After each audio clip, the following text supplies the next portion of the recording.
ahead and record. All right, so we are recording. So thank you guys for joining for another day of Snow Day Notes. Yay! It is, this is, oh God, I've lost track of the day. It's Wednesday today, I'm pretty sure. And so we're kind of picking up from where we left off with the last Snow Day Notes. If you were here, if you watched the video, you'll know that we hit on the battles of Vicksburg and Gettysburg, right, as the starting point. We talked a little bit about the aftermath of the Battle of Gettysburg, which leads to the Gettysburg Address, of course. And then we got into a little bit of the home front stuff. So we talked just a bit about, I'm kind of flipping through here, we talked about the draft riots, we talked about money in the Union, we talked about greenbacks in particular, Confederate money, right, and where we left off, kind of the last slide that we looked at in that note set, and now the first slide that we're picking up with today is this one right here. So we were talking about the legislation that was passed in the South, and so we're sort of into politics. Again, this is one of those things that just doesn't get a lot of play when people talk about the Civil War, but it is worth knowing that the Republicans in Congress during the Civil War have quite a lot of control. And I mentioned yesterday that the draft riots, the New York City draft riots, are like the biggest example of public, I don't want to say, like sort of public dismay with the Union during the Civil War, but actually another good example of that is the 1864 election. So here we are at the 1864 election. This is kind of an interesting one. It's the first time that we've ever had a presidential election during a war. So it's, you know, kind of at the height of some of the last campaigns of the war itself. It involves the first president to be reelected since Andrew Jackson, as the slide notes, which is a long time. If you think about it, Jackson got reelected in 1832. It's now 1864. So it's been like 30 years since any president's been up for reelection. And when we look back at this, it's like, oh, Lincoln's running. Like, of course, Lincoln's going to get reelected, right? It's Lincoln. But at the time, especially early in the campaign season, like early in 1864, there was a lot of people really felt like it looked like Lincoln wasn't going to get reelected. So I think if you sort of surveyed the American public in like March of 1864, you would have found a lot of people who thought that maybe Lincoln was going to leave and that we would get someone else, and that would change how the war was being run. The slide notes a couple of things, like reasons why that was the case. One of them was that Lincoln's use of war powers had been fairly controversial. So the Emancipation Proclamation that we talked about pretty extensively the last couple of times, that was controversial, right? A lot of people liked it, a lot of people didn't like it, as is obviously the case. Another thing that Lincoln had done that we haven't really talked about, that, but that's worth mentioning, is he's suspended something called the writ of habeas corpus. This is hopefully a phrase that sounds familiar from civics a little bit last year. Habeas corpus is a Latin phrase for a basic right guaranteed in our Bill of Rights that says essentially you have the right to a trial. So if the government thinks you've committed a crime and they want to, you know, try you for it, they can't just throw you in jail and like not tell you why and keep you there. You have to have a trial. You get to, you know, hear the charges against you, et cetera, et cetera. Habeas corpus is essentially your right not to just sit in jail indefinitely. And Lincoln, as president, suspends that during the war. So he basically says, it's wartime, we've got a lot going on, like we don't want to overwhelm the system, so we can arrest people for things like interfering with the war effort or spying or speaking out against the war, and we don't have to give them a trial right away. So that's obviously pretty controversial. It's something that Lincoln does. It's a good example of something we do frequently during wartime, which is limit civil liberties. That's a really common trend of America during the war. The other really big question, of course, by mid-1864 is just essentially, like, should the war continue? Things in early 1864 seem tough for the Union. 64 is a big turning point year for the war in the Union. We're going to see the Siege of Petersburg is ongoing. You can kind of see that down at the bottom of the slide there with my very, like, bad little timeline that I've got going on. So the Siege of Petersburg is underway. That's, if you've done the reading, that's something that'll make a little more sense. It's also the very beginning of Sherman's march, like before it gets good for the Union, that's happening too. So again, summer of 1864 or so, things are tough in the war and not necessarily looking all that great for Lincoln. Lincoln does have some challengers in 1864. So the Republican Party is a little bit split between Lincoln, who wants to be more, I guess you might say, centrist, and then a group that we're going to come to call the Radical Republicans. This term radical Republican, we're going to talk about them a ton in the next set of notes, the Reconstruction notes.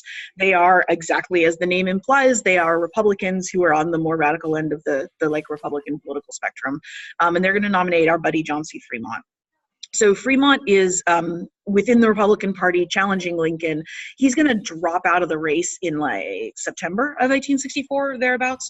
So he's not around when the actual election happens, but he's an early challenger. The other thing of note on this slide, if you'll take a look, is that Lincoln has sort of switched parties. This is something else that we don't talk about a lot, largely because Lincoln gets killed. But Lincoln is actually technically not a Republican his second term in office. He and some other, what we're going to call war Democrats, are going to create a new party that they call the National Union Party. This is not related to the Constitutional Union Party that we saw in 1860. Same idea, different political party. And this is just basically a way of like Lincoln trying to kind of reach across the aisle, anticipate the end of the war, and trying to find a coalition that will be able to move forward after the war. So the Republican Party has become seen as this very like partisan party, and Lincoln wants to change that. And one of the ways that he's going to express that is by changing vice presidents. So Lincoln's vice president, his first term is a guy named Hannibal Hamlin, who you don't really need to know much about. Hamlin's an interesting person in his own right, but Hamlin was very much like a Republican. He's from Maine. He was pretty heavily anti-slavery for a white guy in Congress in the 1860s anyway.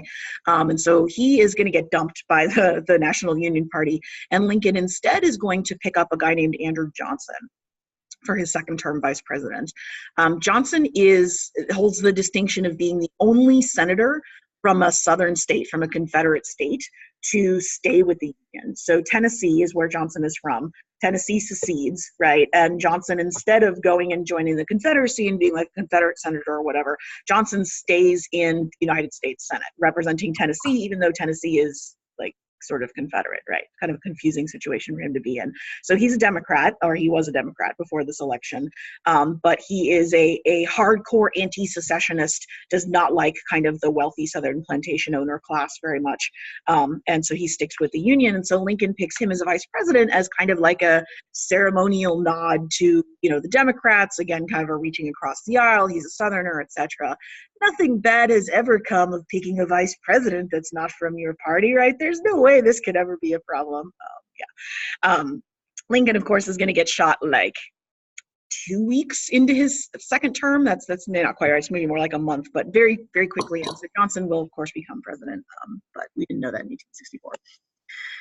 So the Democrats are also having some problems in 1864 in terms of internal splits in the parties. The two basic factions that have formed in the last few years in the Northern Democrats, so we're not talking about the Confederacy here, just about the Democrats left in the Union, are, as the slide notes, War Democrats and Peace Democrats. War Democrats, like the name suggests, are Democrats who think the war should continue. So they're Democrats, yes, but they don't like the Confederacy. We should keep trying to beat them. The chief war Democrat who's going to be kind of prominent in 1864 is our old buddy George McClellan. McClellan, former Union general who Lincoln had removed from after Antietam, had removed from control of the Union Army, does not like Lincoln personally, and is a Democrat himself by persuasion, so he's going to run in 1864. The other faction of Democrats in 1864, usually called Peace Democrats, that's kind of the nice term for them. And the Peace Democrats are Democrats who wanted to end the war. Like, let's sue for peace now, let's let the Confederacy go, right? Let's stop the war, reach a reasonable solution, and kind of, bring this madness to an end. So the Democratic Party in 1864 is kind of split, like what's the platform going to look like? Are we suing for war? Are we suing for peace, Are we extending the war, etc.? These Peace Democrats, I mentioned that was kind of a polite term for them, also have the nickname Copperheads. That's something you'll see, I would say, maybe even more frequently than Peace Democrats. And this is a good term to know. The term Copperhead is one that'll come up in reading and in primary sources. So when you call someone a Copperhead in this time period, you're saying that they're a Northerner who has Southern sympathy. So if you remember the term doughface from before the war, this is like the doughfaces, but significantly more So, well, anyway, significantly more hardcore, let's say, in terms of their nicknames have evolved a little bit. So there's the Copperheads. Copperheads tend to be like Northerners who are pretty racist, number one, even in for the time period, and really blame abolitionists for the war. Like, this was a war that the North was tricked into by like the evil, wily abolitionists. And they tend to be strongest in areas that are not super fond of the war. So I already mentioned New York City yesterday, right, as kind of a hotbed of Copperhead Democratic activity. And also the slide notes the area just north of the Ohio River. This is the point where if we were in class, I would be waving at the large map on the wall. But basically it's like Illinois, Indiana, Ohio, kind of that area, what we would call maybe like the Midwest today. The Northwest Territory, right? That was the Northwest Territory, that whole kind of area. That's what we're looking at as far as Copperhead strongholds. Those are areas like rural Illinois, rural Indiana. Those are areas that are still have problems with like race and the Klan and etc. So this is as a population that's not super interested in sort of like racial integration then as now. Chief Copperhead and only Copperhead name that you need to know is a guy named Clement Blattingham. That's him right there. Blattingham was a representative. He was in the House from Ohio. And he's a very outspoken critic of Lincoln. He gives a bunch of anti-Lincoln speeches in like 62, 63, so much so that like criticizes the Emancipation Proclamation so heavily that Lincoln has him arrested and jailed. He sues basically saying that like, hey, habeas corpus, I have a right to a trial. That's that ex parte Blattingham that you see down there at the bottom. That's a trial that has some Supreme Court implications. And eventually Lincoln doesn't want to make him like a martyr by keeping him in jail. So Lincoln has him picked out of jail and released behind the Confederate lines. I think they like release him in Wilmington, North Carolina. Basically like feel like the Confederacy so much, go live there kind of thing. Blattingham flees to Canada. While he's living in Canada, he runs from governor of Ohio, so he's around for a while. He's probably the most prominent or well-known, again, Copperhead or Peace Democrat, kind of a critic of Lincoln from within the country.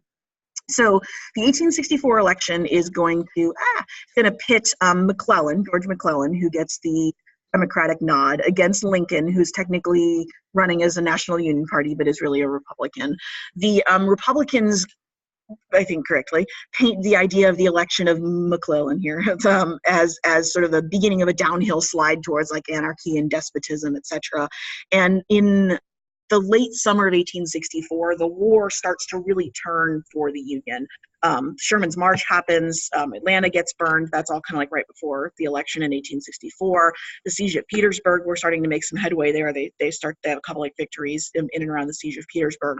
And so by the time, we hit early November and it's election time, things look like relatively good for Lincoln. This is our 1864 electoral map. Obviously, none of the Confederate states are voting, right? They're all out. But you see our border states voting, and it's in some of the border states where we see some McClellan, right, votes. So this McClellan doesn't win, obviously, but it doesn't get no votes. 45% of the popular vote is, that's people, 1.8 million people. If we wanted to look at as we do sometimes, our county by county, here's what that looks like. So you can see it's like definitely overwhelmingly Lincoln, but any of the areas that have kind of shaded counties, those are areas with some strong Copperhead sympathies, let's just say. I think that's a fair way of phrasing that. And so Lincoln wins re-election in November of 1864. His next inauguration will be in March of 1865, because remember, we still got that really long kind of like lame duck period.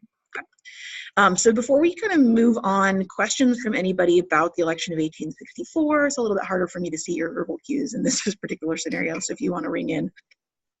Were there any Republicans who wanted to end the war, or was there like a certain faction? That's a very good question. Questions, any Republicans who wanted to end the war, since I know sometimes the audio won't pick up questions, and not really. The Republicans were pretty locked in behind either the the radical side, which was super gung-ho against the war. I would say like Lincoln is about the most moderate it gets, and he doesn't want to end the war at all, but he is, I would say he's interested in more like compromise in terms of like terms to end the war, etc. No, there's not, to be somebody who thinks we should end the war and let the Confederacy go, that probably means you're not a Republican. That's a good question. Others? Okay. So there's sort of a whole section of this note set on like prisons and prisoners, which is one of those things that falls under the like interesting but not super significant category. So we are skipping over this. The notes are already up online if you wanted to pick those up. You can kind of take a look at what that where that falls under. But I want to just spend a little time basically talking kind of about the end of the war. Again, military campaigns are not a big focus of our curriculum in this class. So we're not going to talk a bunch about individual battles. Your textbook does like plenty enough of that. But we do want to just talk kind of about the overall progress of the war. You're going to, again, have to picture me sort of like waving my hands at this map at various points here. So I really like this. Is a great graphic that has a lot in it that illuminates a lot. And what you can see here on this is basically Union gains by color. So you can see kind of the different stripes of colors and when they were gained. And so what you'll notice by looking at this is this first kind of like light strip up here, that's 1861, and that's barely any Union progress at all. In fact, that's just basically Union progress in states that were technically still part of the Union, right? Like West Virginia, Kentucky, those are border states. Those were Union states. So we're talking just sort of about trying to like push back and solidify against the Confederacy in 1861. 1862 is really the first year where we start to see some Union inroads into the Confederacy, and particularly important in 1862 is the beginning of this push down the Mississippi River. So you can see this attempt at the Anaconda Plan happening down here, right? You can see they get to like a little north of Vicksburg and kind of stall out, but you can see the New Orleans victory down here. That's like a really big deal. So we see some good stuff happening on the Mississippi River, not so much over here in kind of the Eastern Front. And then 1863 is the green stripe. And even though it's a very skinny green stripe, it's a really significant one because that includes Vicksburg, right? It gives the Union control over the Mississippi River, as you can see. And also includes the beginnings of some pushes down into like the actual Confederacy. So we're starting to actually take some of the battles into like Alabama, right, and et cetera, not just fighting in the border states themselves. 1864 is purple, which is a little bit more divided up. So some victories up in Virginia, a little bit out here in Arkansas, and then this very, very significant sort of purple swath right here. What is that representing? You know. Yes, good. Yeah, that's Sherman's March. So if you, I mean, like visually, you can really see, it's one of the reasons I like this graphic, because you can just see visually how dramatic Sherman's March is, because it's taking the war into parts of the South that haven't really been touched before, right? So if you were living in Georgia, you were having a bad time because of the blockade until Sherman's March. But when Sherman's March starts, that really brings like the actual military part of the war home to you in a way that you haven't seen before. The other thing you can really see about Sherman's March here is how it physically divides the South. So if we capture the Mississippi River, that divides kind of the western part of the South from the rest of it. And then Sherman's March cuts it off even further. So you can see we're kind of like segmenting off the South into chunks, right? If that sort of makes sense. And that's kind of about where we are right now as we're sort of picking the notes up. The big military campaign that's going on for the last year of the war is part 3 of the Anaconda Plan in action. This is the Union Army trying to capture Richmond. So we're like down here, right? If we were to keep the map going down here, here's Richmond. And if you've ever driven to Richmond on 95, probably, then you might know that it's probably about 45 minutes outside of Richmond by modern car is the city of Petersburg. Excuse me, I keep trying to say Petersburg. Is the city of Petersburg. And what you're looking at on the map here, what's happened is the Confederacy has dug in these very elaborate trenches all around Richmond and all around Petersburg. And so in order to get to the point where the Union can take the city of Richmond, they have to take Petersburg first so they can kind of swing around the back of the trenches.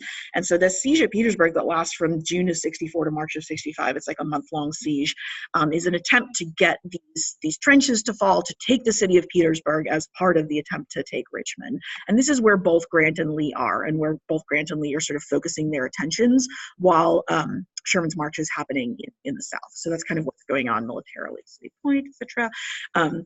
Sherman's March to the Sea starts in summer of 1864, right around the same time the election is starting to heat up. It basically takes Sherman and the western part of the Union Army from Tennessee, where they've been hanging out, diagonally across the Georgia. The big events being the burning of Atlanta in September of 1864. This is just about 2 months before the election, right? So that's when that's happening. And then once they've taken Atlanta and occupied Atlanta, then they'll continue on to the sea or to Savannah. They'll reach Savannah pretty much right before Christmas in 1864. Sherman's March very famously is an example of a war strategy called total war. This is a good phrase to know, like if you aren't familiar with that or if you haven't seen that before, this is a good, I think it's probably a vocab word on the list. And total war is the idea that you are not just making war on the opposing army, but also on the opposing civilians. So anybody who's sort of supporting or aiding the army is also the enemy. And so it takes the war out of the more formal, sort of gentlemanly, only fight guys in uniform type strategy, and turns into more of a direct attack on like civilians and civilian populations as well. People in the South, especially if they are sort of very traditionally in the South, like maybe not Chapel Hill so much, tend to really remember Sherman's march as the sort of like Yankee devastation. And this is something that people really point to as an example of Yankee brutality. Sherman and Lincoln, saw it. Here we go. Sherman and Lincoln saw it basically as psychological warfare. So this is Sherman writing a letter talking about the strategy of total war and Sherman's march and what it's doing. So he says, "We are not only fighting armies, but we're also fighting a hostile people. We must make old and young, rich and poor, feel the hard hand of war, as well as their organized armies. I know that this recent movement of mine through Georgia," and he's talking about the march here, "has had a wonderful effect in this respect. Thousands who had been deceived by their lying papers, fake news, into the belief that we were being whipped all the time, realize the truth and have no appetite for a repetition of the same."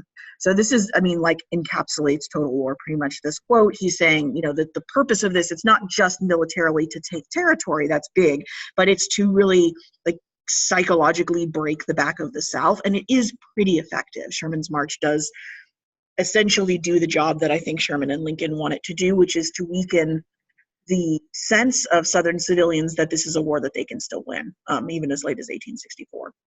So that's sort of what Sherman's march is up to. It's just a massive column of men marching through the heart of the Confederacy, sort of destroying everything they can get their hands on, within reasonable view. During Sherman's march, we also have something that's going to have some kind of long-term ripples. In January of 65, so right after that letter that we just saw, after Sherman reaches the sea, they're going to issue what's called a Special Field Order 15. And what this does is allows for the confiscation of land from white plantation owners and the redistribution to freed slaves. And this starts a long struggle and debate that we're going to see a lot of after the war, which is the question of what do we do with these newly freed enslaved people? Like, how do we help them? Do we help them? Is it our job to help them? Do we just say, hey, you're not slaves anymore, have fun? Or do we take them land? What do we do here? And it seems to many people that at this point in the war that Sherman is offering what's going to come to be called kind of 40 acres and a mule, or this idea that the government will redistribute land owned by former slaveholders to their former slaves. This is never really going to happen. It sort of starts to happen, and then after Lincoln gets killed and Johnson comes in, a lot of it gets pulled back. So when we talk about Reconstruction and how that impacts former slaves, this is one of those things that I think felt like a promise to a lot of the Black population that never really actually happens. It starts a lot of rumors, is the federal government going to give land to slaves? Should they? Are we going to get land, etc.? But it's going to get repealed pretty quickly and not have a lot of practical impact. So this phrase down here, 40 acres and a mule, becomes connected to the idea that at some point the government might have a land grant program for former slaves. That's basically what's going on with that. So as the Sherman's march is wrapping up, the Petersburg campaign is continuing. Lincoln is re-inaugurated March of 1865. Lincoln has a lot of famous speeches. We looked at the Gettysburg Address yesterday, but I think his second inaugural is probably my personal favorite. It's short. It's not the long, extended speech that his first inaugural was. This part that I have here is the very end, basically, and the most famous part. And it's interesting for what it hints at in terms of how Lincoln might have handled Reconstruction if he had survived, which obviously he's not going to, spoiler alert. So this idea with malice is ill feeling or ill will. So with malice towards none, with charity towards all. He talks about the fact that it's our job to sort of bind up the nation's wounds, to do all that we may to achieve and cherish a just and lasting peace among ourselves and with all nations. And it hints at the fact that Lincoln's vision of Reconstruction is much more conciliatory rather than punitive, if I can SAT word you guys, right? Lincoln wants to kind of bring the nation together. He doesn't want to punish the South. And what that means as far as what's going to happen to the newly freed slave population, et cetera. That is, I mean, that's a question that we'll have to answer. Tomorrow when we pick up, I'm assuming tomorrow when we pick up, we'll be in the Reconstruction notes and we'll spend some time talking about this a bit. Okay. So the final Virginia campaign and what's really going to be the end of the war happens almost entirely again in this area around Richmond and Petersburg. The Petersburg siege breaks in early of April of 1865. The Union Army is able to overflood the Confederate Army. The Confederate Army has to retreat backwards. They take Petersburg within like a week. They've taken Richmond as well. And we're going to start kind of the last fighting here where Grant and his men are chasing the remainder of Lee's army in a series of small battles leading to Appomattox Courthouse out here, April 9th, 1865. That looks like it says 1965. That would be wrong. 1865 is the correct date, obviously. The Richmond, etc. So April 9th, 1865 is the official surrender of General Lee, and this is usually cited as the end of the Civil War. This marks almost exactly the year date from when the war started. I think the firing at Fort Sumter is April 14th, if I'm not mistaken. So we go from April 14th, 1861, April 9th of 1865. What Lee does at Appomattox on April 9th of 1865 is he surrenders the Confederate Army. So this is sort of similar to what we talked about at Yorktown. He's basically saying, here's what I have of the Confederate Army. It's not the entire Confederate Army, but it's most of it under his command. We're not going to fight anymore, right? We are conceding to the Union. The Confederate government is still in flux a little bit, I guess you could say. Jefferson Davis and the bulk of the Confederate government that was still in place have fled Richmond. They're trying to get down into the Deep South. Davis is captured in early May of 1865. He's going to be put in prison. He's one of only a couple of Confederate officials who's jailed. He's jailed for, I want to say he's in jail for like about 2 years after the war, not too long before he's eventually pardoned and paroled. So Davis is captured in May of 1865, and the war itself kind of wraps up in the next like few weeks or months. It's actually almost remarkable in the sense that we don't really get a kind of guerrilla fighting in the hills of the South or anything like that. Like when the war ends, it pretty much does end for the most part. There's a couple of people who take a little while to surrender, but for the most part, the military aspect of the war is over with Lee's surrender in April of 1865. Of course, we know that immediately after Lee's surrender, just within a couple of days, we're going to have the assassination of President April 14th. That was where I was remembering April 14th. So April 14th, 1865, just 5 days after Lee's surrender, Lincoln is going to be assassinated while he is watching a play at Ford's Theater in Washington, D.C. The assassin is a guy named John Wilkes Booth, who's a name that should be familiar to you guys. Booth was a pretty famous actor in kind of the Washington, D.C. theater scene. He was a pro-Confederate, and he was what's sometimes called a monomaniac, someone with a very sort of like singular fixation who basically believed that if he could assassinate Lincoln, then the South would rise again. So was a politically motivated assassination, unlike some of the other ones we'll see where we're just talking about people with mental illnesses. So Booth assassinates Lincoln successfully. There was supposed to be an attempt on a bunch of other government officials that same night. A bunch of the other guys involved in conspiracy chicken out. There's a massive manhunt for Booth, blah, blah, blah. Booth somehow manages to flee Washington, D.C. He's holed up in a barn in like Northern Virginia, basically in this area down here. He's at large for it's like 2.5 weeks, I think, that he's at large. There's a major manhunt, but he is eventually captured. He's going to be killed. There's a big trial for a bunch of people who are involved in his conspiracy. So this all takes up kind of like a month or so after the war itself. And it leaves us with, instead of Lincoln, who had gained a lot of respect at this point, it leaves us with Andrew Johnson, kind of an unknown quantity, right, as president of the United States. That's the execution of Booth. The aftermath of the Civil War is by far the bloodiest war in American history for Americans. So when we look at World War I and World War II, those have a lot more casualties like overall, but they're not going to even touch the casualties for the United States. World War II, the United States loses about 400,000 people. That's our casualty rate in World War II.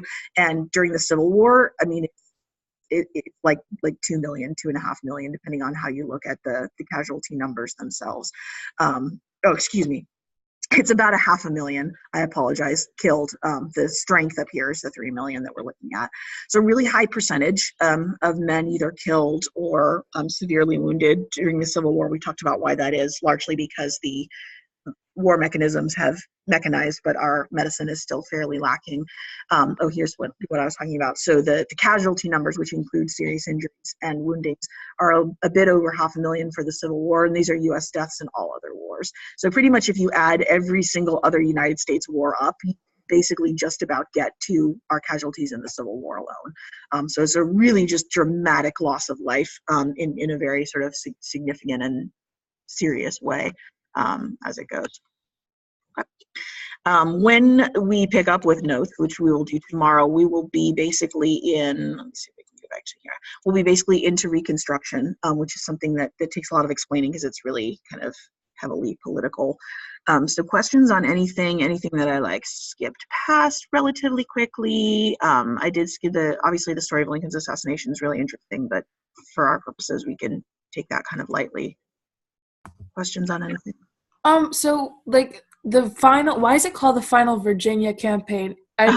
Was it just the third part of the Anaconda Plan? Yes. So basically the Virginia the question is, why is it called the final Virginia campaign, if you couldn't pick that up. And this is literally just a campaign in Virginia for that third part of the Anaconda Plan. So basically the long-term goal is to capture Richmond, but in order to do that, they have to achieve like 3 other things in Virginia. They have to get Petersburg, etc. And so this is where the main focus of both the Union and the Confederate armies are. The other thing that's going on at the same time is pretty much like Sherman's March. So you have like the western wing of the Union Army is taking it to the people in the South, right, and marching down through Georgia and then up through, let me see if I have that on a map, but they basically march up through North Carolina too. Yeah, here we go. So this is what Sherman's doing while everybody else is fighting in Virginia. Marches down here, comes up through South Carolina, and when the surrender happens, he's actually in Raleigh, is where Sherman and the Union Army are at the end of the war. So they're kind of down here, while meanwhile Grant and the rest of the Union Army are up in Virginia trying to take Richmond. Thank you. Sure. I have kind of like a general question. Sure. About like politics. So how like informed or involved in military politics were citizens? Because like Grant's successes and stuff influenced Lincoln's popularity and that kind of thing. But was it like a hot topic, and did people know like who was doing what? Yeah, the question was basically like how knowledgeable were ordinary citizens about military successes, and actually vary. So one of the things I think the Telegraph has the most impact on, if you look at like say newspapers in Maine or Vermont, kind of remote parts of the Union, they have they have as accurate a reporting as anybody does relatively soon after battles. So you'll see like reports of the Battle of Gettysburg pretty quickly. If you look at newspapers from this time period, they're pretty much filled with details of the military campaigns. It really saturated what we would call kind of media at the time. And so unless you were somebody who just was deliberately ignoring things, if you lived in the Union, you pretty much knew what was going on with the war. And you had an opinion about like if the war was going well or it wasn't. It was definitely like the dominant topic. It's not the same way as our modern war. Like there's people who don't even know we're at war, and that's definitely not how it was. It was really central. Other questions? Even back to beginning stuff is fine.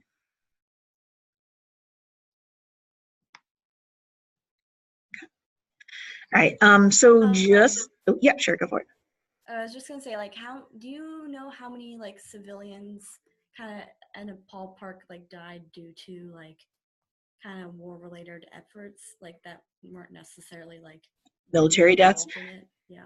I don't have the number exactly. I do know that, so when you look at major battles like the Battle of Gettysburg, the number that I've seen for Gettysburg in terms of civilian deaths, it's under 20. It's like 18 or 19 people. So most of the major battles have a few civilian deaths associated with them, but not a ton.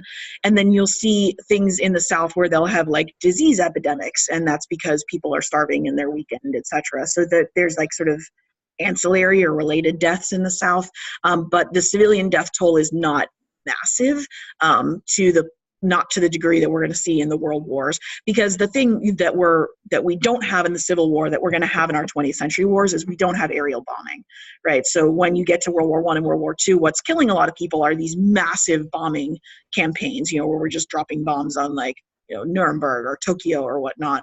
And that's not something that exists in the Civil War yet. So more you see incidental deaths. Sherman's march kills some civilians, but not very many. Damage, people get hurt, women get raped, right? Those kinds of things, but not a lot of direct deaths. Good question. So you should hopefully, I think, if I'm still screencasting correctly, be looking at the calendar. I did move everything around on the online calendar, so everything is updated. We're going to have a paragraph reading quiz tomorrow. That'll cover basically the last part of that chapter on the Civil War, and then we'll have a discussion reading quiz on Friday that'll handle both the two readings. So the one on the Ravages of War and the one on the Homefront documents will be part of a discussion reading quiz on Friday. Your topic question thesis for the Civil War essay is still due. Specifically, it's due on Friday. I moved that because, again, I think we're going to be seeing everybody both Thursday and Friday. So if you're in second period and your topic question thesis was originally due tomorrow, because that's when I was going to see you, it's now not due until Friday. So you have a little bit of extra time to think about that and ask me questions and all that stuff. All right. Any final questions or anything like that before